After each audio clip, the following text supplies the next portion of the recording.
कक्षा 10वीं विषय हिंदी और पुस्तक क्षितिज भाग 2 पाठ संख्या 12। पाठ का शीर्षक लखनवी अंदाज, लेखक यशपाल। तो आज हम लोग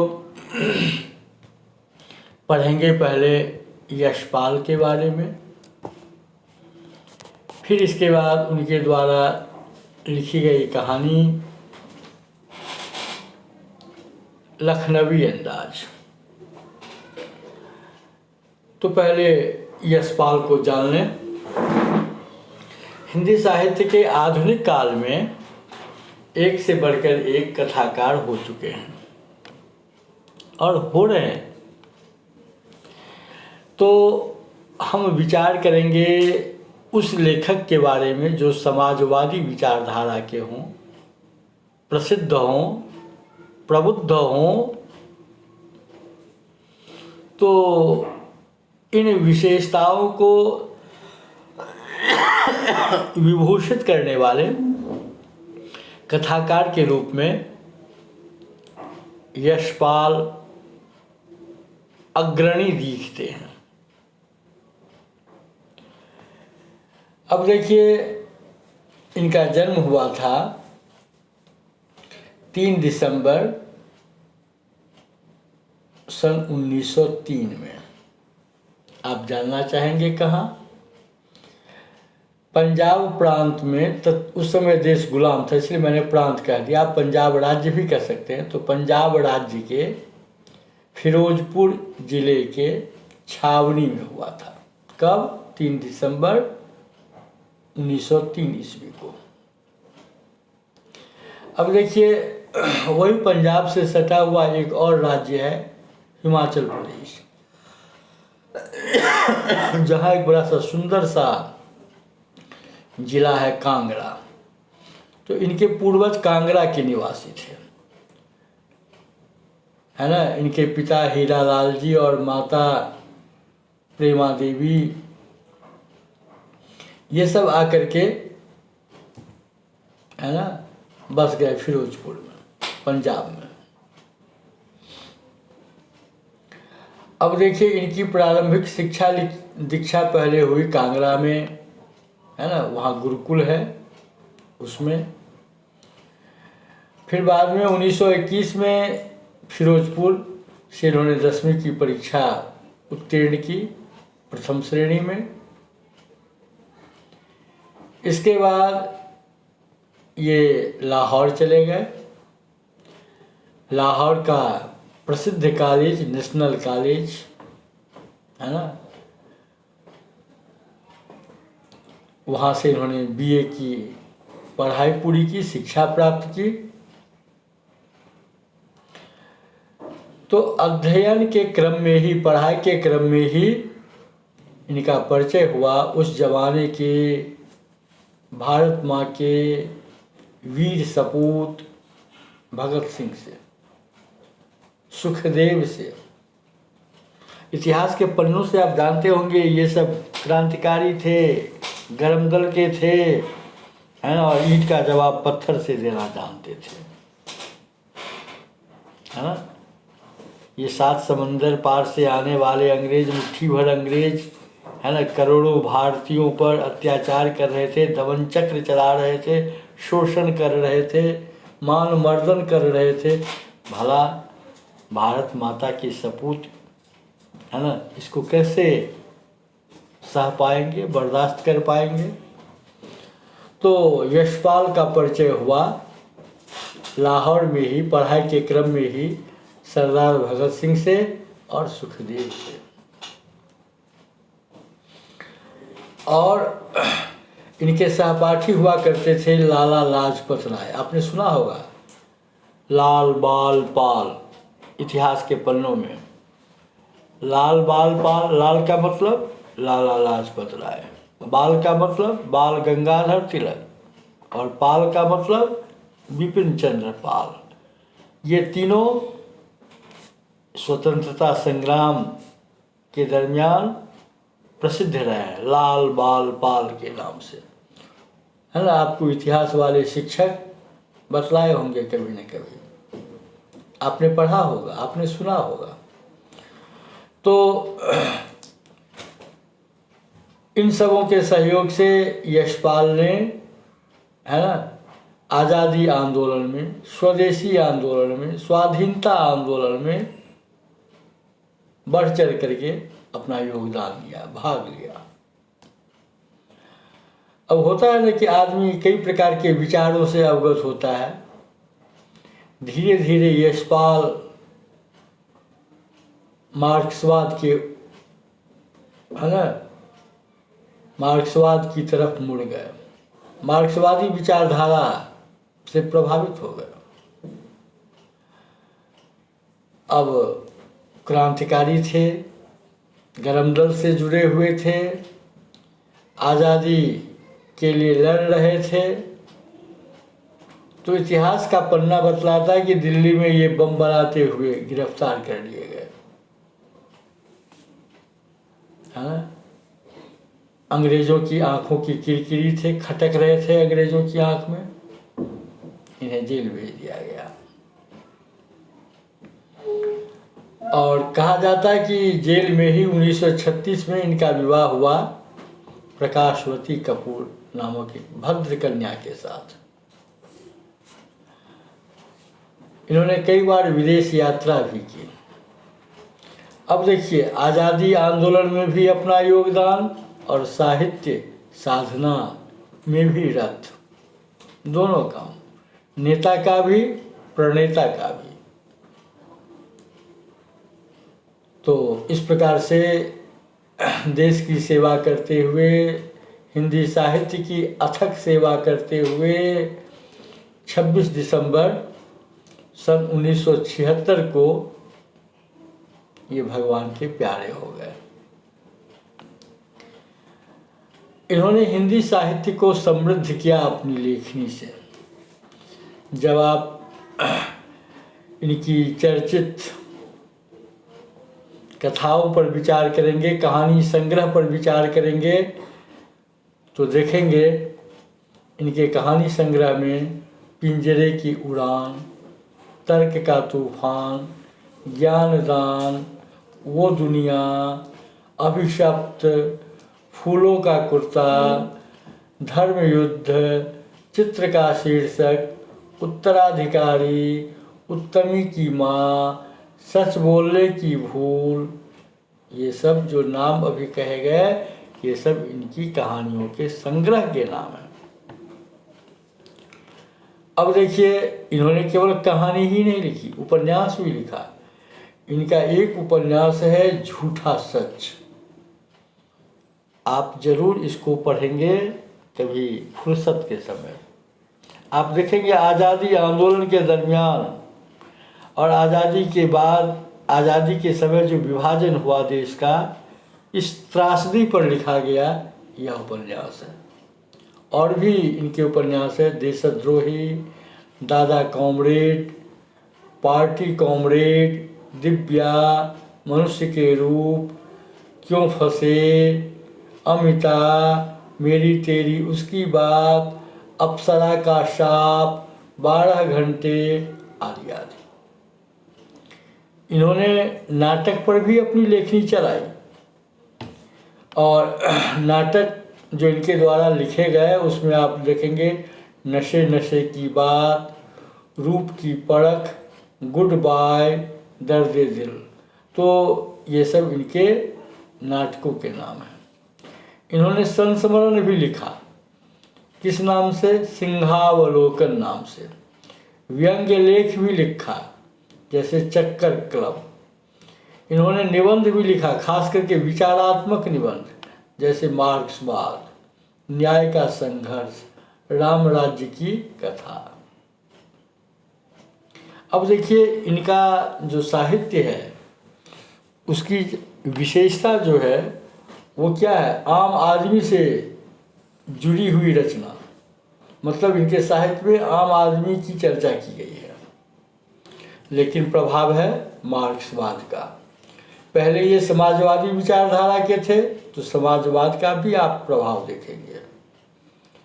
इसके बाद आप देखेंगे जो समाज में विषमता है, राजनैतिक जो पाखंड है ना, उसका इन्होंने जमकर उद्घाटन किया है। आप इनकी कहानियों में चिंतन ज़्यादा देखेंगे और देखेंगे किस प्रकार से जीवन की वास्तविकता का चित्रण करने में ये सफल नजर आते हैं।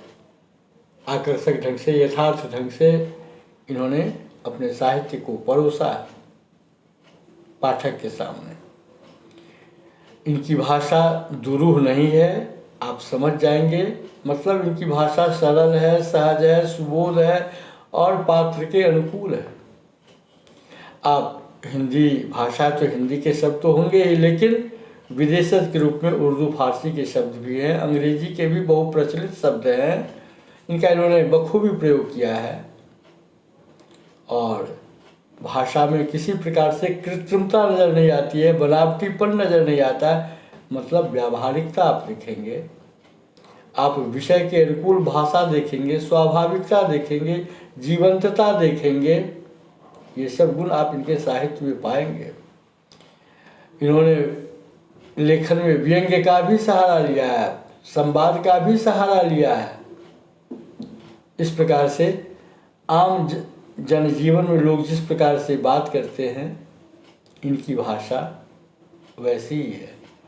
और ये अपने ज़माने के लोकप्रिय कथाकार तो रहे ही, आज भी पाठक इनको चाव से पढ़ते हैं, चाव से सुनते हैं और इनके साहित्य पर न जाने कितने शोध हो चुके हैं। अब देखिए, आप देखेंगे इन्होंने क्या दर्शाया है इस लखनवी अंदाज के बहाने, जो इनका पाठ है। पहले आप पाठ का शीर्षक देख लें। पाठ का शीर्षक क्या है? लखनवी अंदाज। ये अंदाज क्या है? संज्ञा है। और लखनवी क्या है? संज्ञा से बना हुआ विशेषण। लखनऊ से बना है लखनवी, लखनवी अंदाज। और लखनऊ क्यों प्रसिद्ध है? नवाबों का शहर कहलाता है, नवाबी शान के लिए, रईसी शान शौकत के लिए, इसके लिए यह शहर प्रसिद्ध है ना। तो आप देखेंगे खास करके कि इन्होंने इस पाठ के माध्यम से, इस कहानी के माध्यम से एक व्यंग्य किया है। कहेंगे किस पर व्यंग्य किया है? नई कहानी पर, है ना। हिंदी में कहानी के कई रूप हैं, जिसमें से एक रूप है नई कहानी। तो यशपाल ने लखनवी अंदाज के बहाने, है ना, व्यंग्य किया है, कटाक्ष किया है ना, नवाबी शान शौकत पर, दिखावा पर, आडंबर पर। खास करके आप देखेंगे वह सामंती व्यवस्था जो ढह रही थी, पतनशील समाज था सामंती समाज, उस पर इन्होंने करारा व्यंग्य किया है, तीखा कटाक्ष किया है ना। इनकी ऐसी एक कहानी है पर्दा, गौर करेंगे तो वहाँ भी वही उन्होंने कटाक्ष किया है, व्यंग्य किया है। और आजकल से अगर इसका संबंध जोड़ेंगे तो देखेंगे एक परजीवी संस्कृति विकसित हो रही है। परजीवी आप जानते होंगे, दूसरों, है ना, के सहारे जीवन यापन करना, परजीवी। तो परजीवी संस्कृति भी आप देखेंगे इनके साहित्य में, है ना। और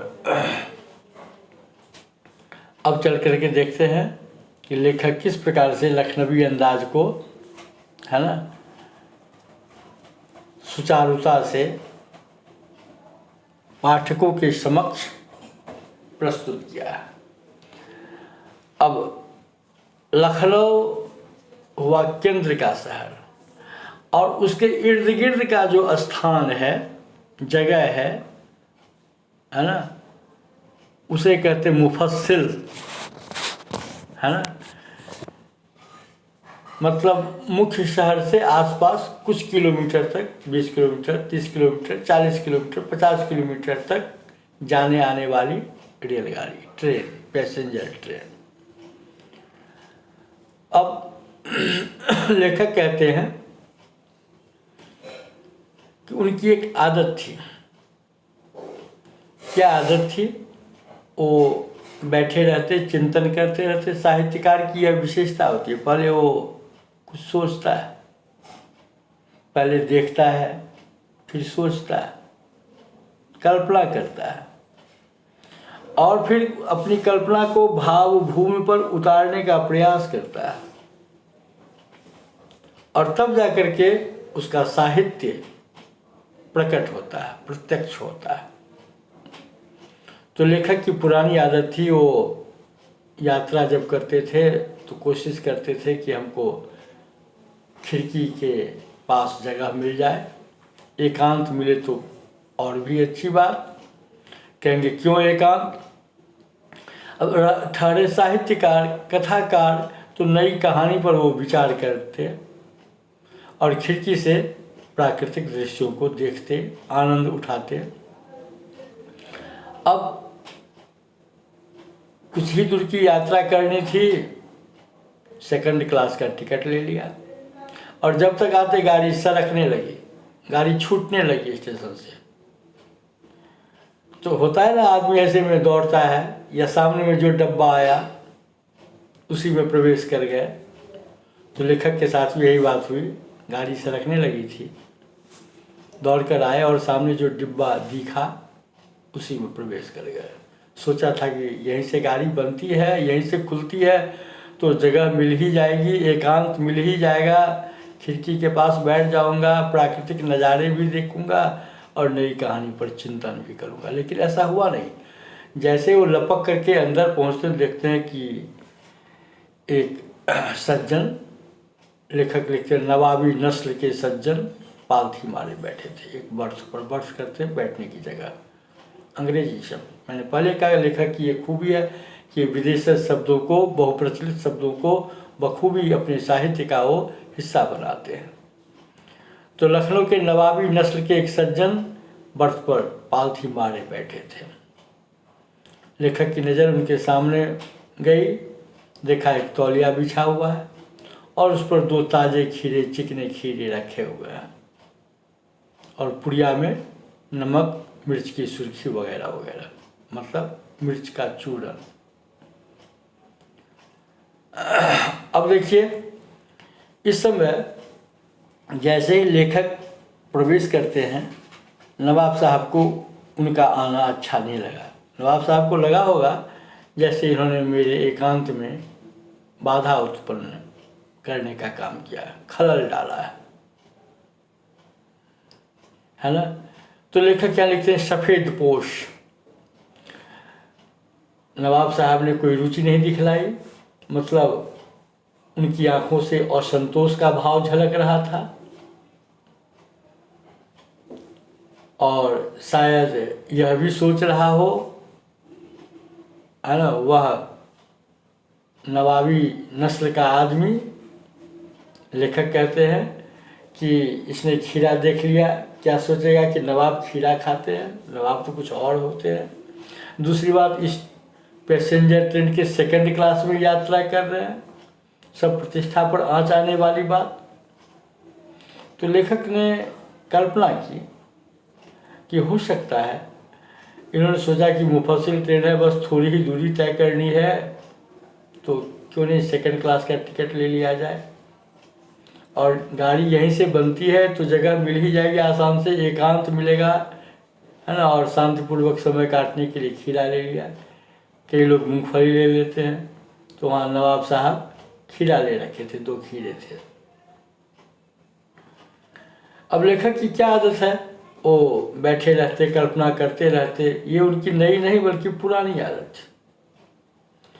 अब इधर नवाब साहब इनके आ जाने से, लेखक के आ जाने से संकोच, है ना, महसूस कर रहे थे, सकुचा रहे थे। लेखक ने ऐसा अनुमान किया, तो हो सकता है कि उन्होंने सोचा हो कि बस कुछ ही दूरी की तो यात्रा करनी है, क्यों नहीं सेकंड क्लास का टिकट ले लिया जाए, पैसे भी बचेंगे, और समय काटने के लिए खीरे खरीद लिए थे। लेकिन यह नहीं सोचा था कि मेरे एकांत में बाधा देने के लिए कोई सज्जन साथ साथ टपक जाएंगे, है ना। दाल भात में मूसलचंद मुहावरा पढ़ते होंगे, लोकोक्ति पढ़ते होंगे आप, इस तरह से। तो लेखक का आ जाना अच्छा नहीं लगा, तो लेखक ने भी अपनी आंखें चुरा ली, सिर झुकाकर बैठ गए। कभी कभी होता है ना कि आंख के कोरक से लोग देखने की कोशिश करते हैं दूसरे की नज़र बचाकर। तो देखा कि नवाब साहब खिड़की से बाहर देख रहे हैं। अब पता नहीं नवाब साहब के मन में क्या आया, अचानक उन्होंने संबोधन किया, आदाब अर्ज। यह भी तौर तरीका है मुखातिब होने का, राम सलाम करने का। और तब उन्होंने फरमाया, जनाब खीरे का शौक फरमाएंगे। लेखक ने अचानक देखा कि नवाब साहब सहसा कैसे इतने बदल गए, है ना। तो लेखक ने उत्तर दिया, शुक्रिया, कि बड़ा शौक फरमा, नहीं आप खाएं। और फिर नवाब साहब खिड़की की ओर देखने लगे। तौलिया पर रखे हुए खीरे पर भी नजर जाती थी। उस सीट के नीचे, बर्थ के नीचे लोटा में जल रखा हुआ था। उन्होंने खीरे धोए, चाकू निकाला, उसके मुंह को काटा, है ना, उसको गोदा, नमक छिड़का, फिर उससे मला, झाग निकला, काटा, फिर उसके फाँक किए और उस फाँक पर फिर नमक और मिर्च की सुर्खी, मिर्च की बुकनी, चूरन छिड़क दिया। आप कभी कभी देखते होंगे, खटाई का नाम सुनते, मिठाई का नाम सुनते, इस प्रकार की चीज़ों को देखते सुनते कभी कभी मुंह में पानी आने लगता है। यह स्वाभाविक प्रक्रिया है, अनैच्छिक क्रिया है। तो लेखक ने तो इनकार कर दिया था कि आप शौक फरमाए, और फिर यह भी जोड़ा था कि जी नहीं, मेरा कुछ कमज़ोर है ना। लेकिन नवाब साहब ने एक बार और कहा, वल्लाह शौक कीजिए, लखनऊ का बालम खीरा है ना। लखनऊ कई चीज़ों के लिए प्रसिद्ध है, भूल भुलैया के लिए भी, और नवाबों का शहर तो है ही। अगर कभी आप लखनऊ गए हों तो आपने निकट से देखा होगा, नहीं गए हों तो अगर कभी जाने का अवसर मिले तो आप देखेंगे कितना अच्छा शहर है, लाजवाब।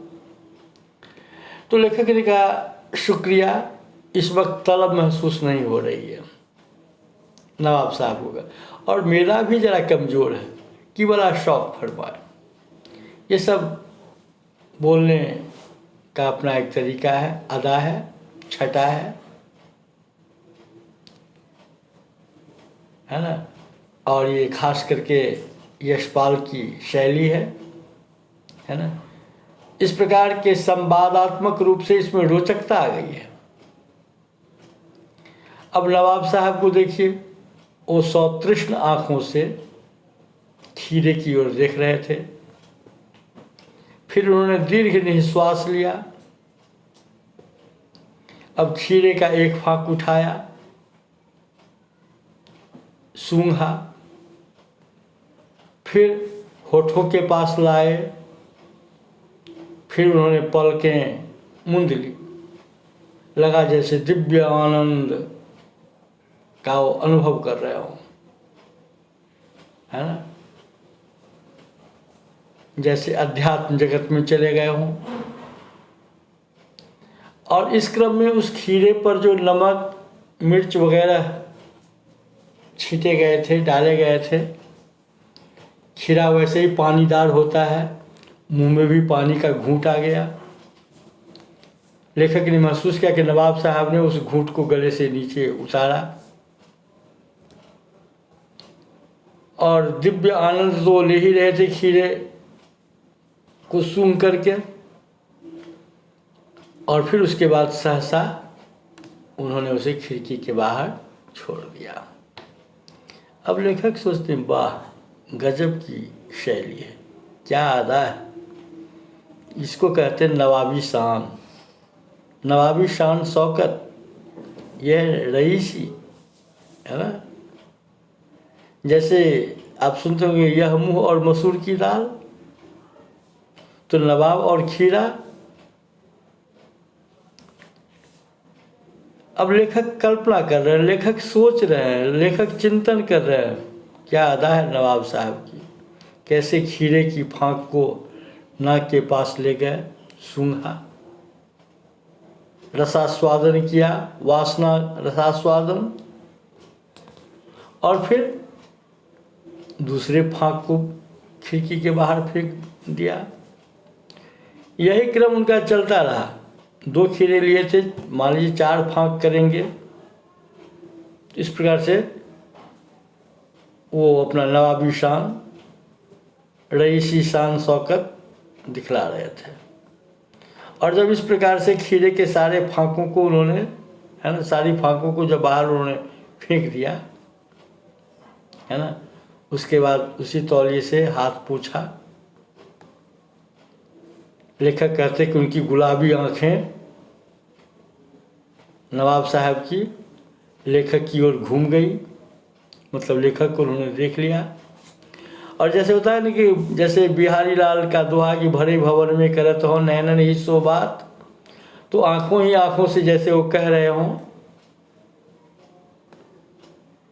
कि ये है ख़ानदानी रईसों का तरीका, शान शौकत, नवाबों की अदा, है ना। अब लेखक सोचने लगे, वाह,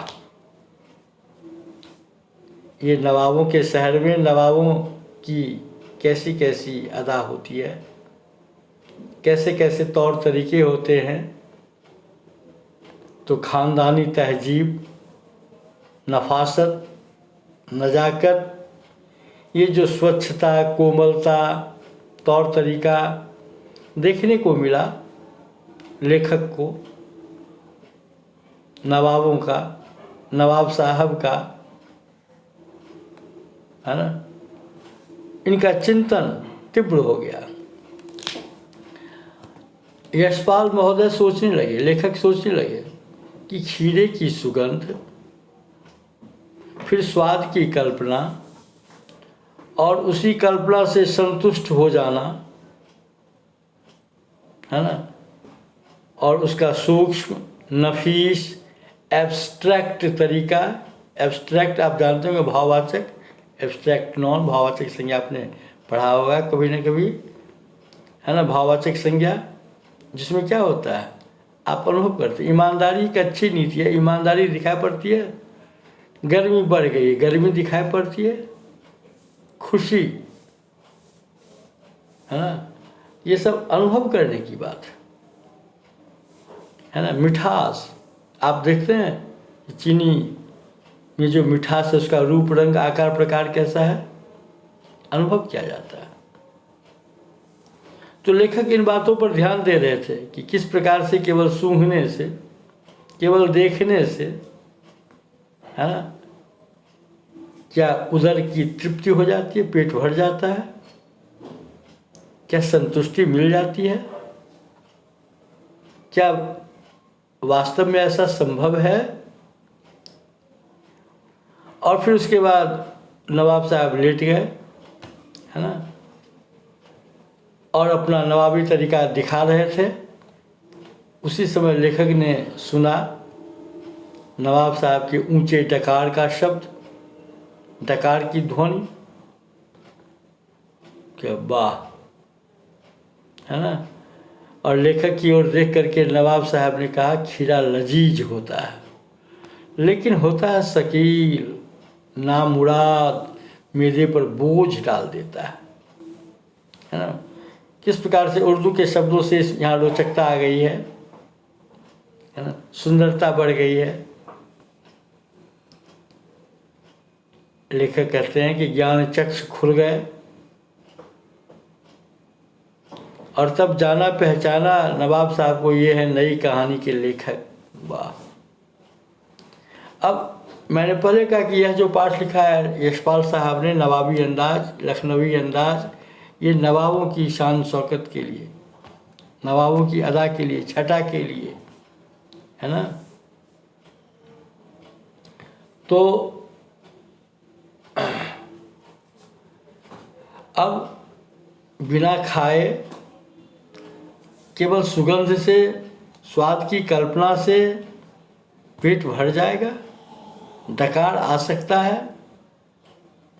तो लेखक सोचने लगे क्यों नहीं बिना विचार के, बिना घटना के, बिना पात्र के, मात्र लेखक की इच्छा हो जाने से नई कहानी क्यों नहीं लिखी जा सकती।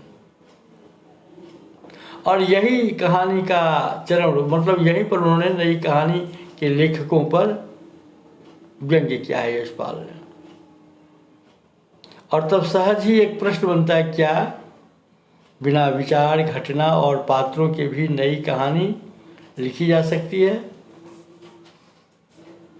वैसे तो पढ़ने के बाद आप स्वतंत्र हैं अपने ज्ञान के आधार पर उत्तर देने के लिए, अपने तर्क के आधार पर, लेकिन मैं कहूँगा जी नहीं, बिना विचार, घटना और पात्र के कहानी नहीं लिखी जा सकती है।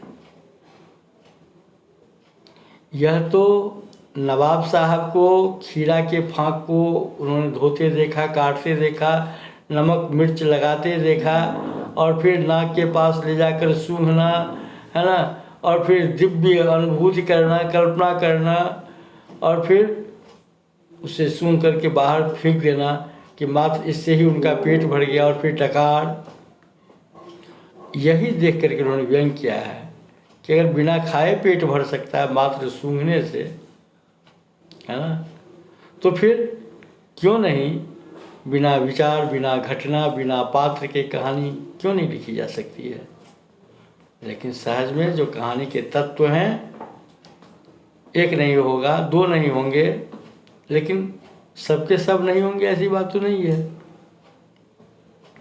तो कहानी नहीं लिखी जा सकती है।